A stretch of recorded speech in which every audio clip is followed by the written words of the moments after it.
नमस्ते सम्पूर्णजनामा। आज हामी लोक सेवा आयोगमा सोधिरहेको पटक सोधेको एउटा क्वेसन रहेको छ।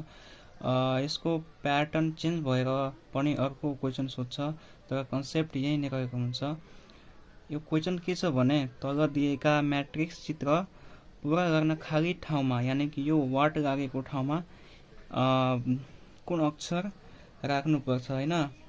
तब यसमा हामी के देखिरहेको छौँ भने, जस्तै यहाँ ए छ भने यहाँ बी छ, यहाँ यम छ भने यहाँ यन छ, जस्तै यहाँ आर छ भने यहाँ यस छ, ई छ भने यप छ।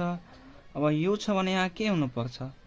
जस्तै हामी यो पिक्चरमा हेरिरहेका छौँ, जस्तै ए छ भने यहाँ बी हुनुपर्छ, यम छ भने यन छ, आर छ भने यस छ, सी छ भने डी छ, अनि ई छ भने यप छ, यु छ भने यहाँ त पक्कै के हुनुपर्छ त? यहाँ पक्कै भी हुनुपर्छ। तो सो यसको एन्सर भयो यहाँ भी। यसको एन्सर भयो भी। अब यस्तै यसको ठाउँमा जस्तै हामीसँग यहाँ फेरि सेम पहिला जस्तै यो लेटरमा थियो भने अब यो नम्बरमा पनि सोध्न सक्छ। त जस्तै यहाँ 1 छ भने यहाँ 2 छ, यहाँ 3 छ भने यहाँ 4 छ, यहाँ 5 छ भने यहाँ 6 छ, यहाँ 7 छ भने यहाँ 8 छ, यहाँ 9 छ भने यहाँ 10 छ, यहाँ 11 छ भने यहाँ पक्कै के हुनुपर्छ त?